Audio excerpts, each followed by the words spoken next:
میرے معاملات سے آپ یقین کریں کچھ لوگ طلاق کا مسئلہ پوچھنے آتے ہیں تو میں رو پڑتا ہوں چھوٹے بچوں کو دیکھ کے. یعنی چھوٹی بیٹی ہے 4-5 سال کی اور مفتی نے کہہ دیا ہے کہ طلاق ہو گئی ہے تو اب یہ اکٹھے نہیں رہ سکتے تو بیٹی روتی ہے, کہتی ہے پیر صاحب مجھے ماما اور بابا دونوں چاہیے, میں علیحدہ نہیں رہ سکتی. لیکن میں کیا کروں, میرا دین کہتا ہے کہ 3 طلاقیں دے دیں تو 3 طلاقیں ہو گئیں, فتویٰ دینا ہے, بات بتانی ہے, مسئلہ عرض کرنا ہے. لیکن تکلیف اس بات کی ہے کہ لوگوں کا علم سے رشتہ ہوتا تو شادی سے 15 دن پہلے شیروانی کے لیے گئے تھے اور شادی سے 1.5 ماہ پہلے فرنیچر کے لیے گئے تھے اور کتنے کتنے دن شہروں میں جا کے ضائع کیے تھے. اللہ کرے کوئی 1 گھنٹہ نکال کے کسی عالم کے پاس بیٹھتے, اس سے نکاح طلاق کے مسئلے پوچھتے کہ صاحب کیا کرنا ہے, کدھر جانا ہے. تو ہم نے وہ نہیں پوچھا. اگر ہمیں پتا حضرت عمر کوڑے لگواتے تھے جو 3 طلاقیں کو بندہ کٹھی دے دیتا تھا, فرماتے تھے قابل تعزیر جرم ہے لیکن طلاق بہرحال نافذ ہو جائے گی. 3 طلاقیں دے دی تو 3.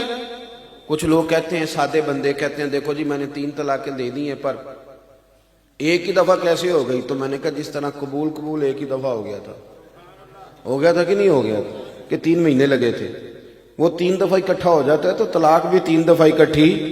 کچھ اور بڑے بھولے ہیں, وہ کہتے ہیں میری بیوی سامنے نہیں تھی. تو میں نے کہا وہ تو نکاح کے ٹائم بھی کوئی نہیں تھی سامنے, اس نے وصول نہیں کی, تو یہ نکاح کا رجسٹری کا پتر اس نے وصول کیا تھا. ایسی بھولی باتیں کرتے ہیں عوام. تو عزیز اگر علم ہو, پتہ ہو, گھر نہیں ٹوٹتے. اگر آپ کو, علامہ اقبال کہتے ہیں کہ جب میں لندن میں وکالت کرتا تھا تو ایک نوجوان نے پہلے مجھے وکیل بنا کر کے اس نے نکاح کیا, پھر کچھ عرصے کے بعد بیوی سے اختلاف ہو گیا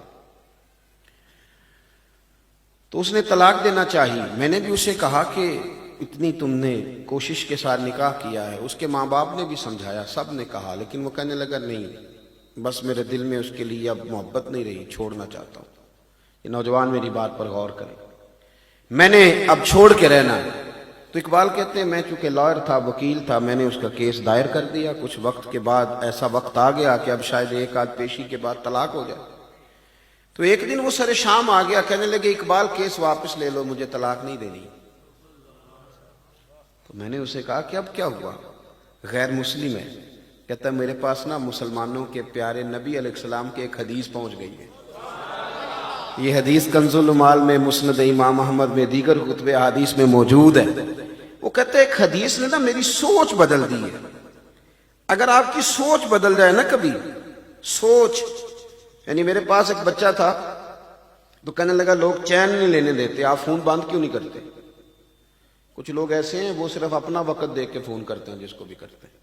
آپ اس کو بند کر دیں. اگر آپ کو کوئی کام کرنا ہے تو میں اسے کہتا ہوں یار میرا دل کرتا ہے میں فارغ بیٹھا ہوں یا کچھ کر رہا ہوں تو کوئی فون آئے, کوئی بندہ مسئلہ پوچھ لے تو میں اسے عبادت سمجھ کے بتاتا ہوں. تو مجھے لگتا ہے کہ کافی ساری نیکیاں میں نے پیچھے جمع کر لی بیٹھے بیٹھے ایک مسئلہ بتا کے. تو میں اس شرعی معاملات کے لیے اس کو آن رکھتا ہوں کہ شاید کوئی ایسا موقع مل جائے کسی کو بات بتانی پڑ جائے. ہاں کسی محفل مجلس میں ہوتا ہوں تو بند کر لیتا ہوں. میرے بھائی اگر آپ کا ذہن بن جائے نا کہ یہ عبادت ہے, پھر آپ کا رنگ اور ہوتا ہے. یعنی اگر ذہن بن جائے کہ یہ رستہ بتانا عبادت ہے تو پھر آپ کا دل کرے گا کہ کوئی مجھے ملے میں اسے رستہ بتاؤں, ورنہ آپ جان بھی چھڑاتے ہیں بڑے سارے کاموں سے. تو اقبال کہنے لگے کہ وہ آیا اور کہنے لگا کہ اب نہیں طلاق دینی, مجھے مسلمانوں کے نبی کریم علیہ السلام کی ایک حدیث پہنچ گئی ہے, اب میں نہیں اپنی بیوی کو چھوڑوں گا.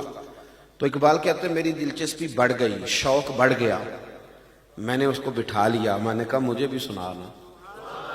تو کہنے لگا کریم محبوب علیہ السلام نے فرمایا, حضور نے فرمایا, یہ حدیث یاد رکھنی ہے آپ, یاد رکھنی ہے آپ. حضور نے فرمایا اپنی بیوی سے بغض نہ رکھو, اس سے عداوت نہ پیدا کرو. میاں بیوی نا کئی دفعہ مقابلے پہ آ جاتے ہیں, ہر وقت ایک دوسرے کو غلط ثابت کرنے کے چکر میں پڑے رہتے ہیں, اس سے گھر ٹوٹتا ہے, حالات خراب ہوتے ہیں.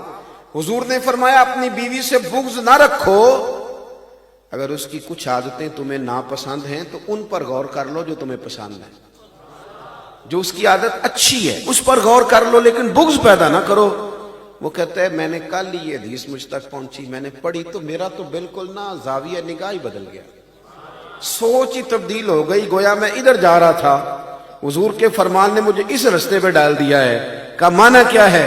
کہنے لگے اقبال اس میں بڑی کمزوریاں ہیں، زبان کی تیز ہے، بڑا کچھ کرتی ہے، پر میری بیوی یورپ کے میلے معاشرے میں رہ کے بھی پردے کی پابند ہے، یعنی میرے علاوہ کسی اور کے ساتھ اس کا کوئی ربط نہیں، کوئی تعلق نہیں. تو میں نے سوچا ہے کہ یہ جو حضور کا فرمان ہے یہ میرے لیے. روٹی تو بندہ ہوٹل سے بھی کھا لیتا ہے، کپڑے تو دھوبی سے بھی دھلوا لیتا ہے، لیکن یہ کام یورپ میں رہ کے اتنا پاک، لہذا آپ کیس واپس لے لیں. تو اقبال کہتا ہے میں اڑ گیا، میں نے کہا اب نہیں واپس لینا، تیری نگاہ ناز سے دونوں ہی مراد پا گئے. عقل غیاب جستجو عشق حضور و اضطراب، اب نہیں واپس لوں گا میں. وہ کہتے کیوں، آپ کیوں نہیں لے گئے؟ تو کہنے لگے پہلے اس محبوب کا کلمہ پڑھ جنہوں نے تیرا گھر بچایا ہے. تو اقبال کہتے ہیں وہ نوجوان مجھے کہنے لگا میں تو ڈھونڈ رہا تھا، اور یہ بڑے سارے نوجوان ڈھونڈ رہے ہیں، بڑے سارے. میں تو ڈھونڈ رہا تھا کہ کوئی میرا بازو تھامے اور میرا گنبد خضرا سے رابطہ کرا دے. میں تو ڈھونڈ رہا تھا کوئی مجھے ملے اور میرا ربط کرا دے. تو ٹھیک ہے آپ مجھے مل گئے تو میری خوش قسمتی، پڑھائیے کلمہ میں ابھی مدینے والے کا غلام بن جاتا ہوں. جب آپ کو آپ یقین کریں صرف شعروں پہ وجد نہیں ہوتا، حدیثوں پہ بھی ہوتا ہے. اللہ کرے کبھی آپ کو چسکا لگ جائے گا، کبھی چسکا، کبھی حضور کے فرمان پہ جھومنے کا چسکا لگ جائے. اوئے ہوئے ایک حدیث پڑھ لیں سارا دن طبیعت شاش بشاش رہتی ہے، مزہ ہی رہتا ہے، مزہ ہی یعنی لطف ہی رہتا ہے اور کمال ہو جاتی ہے.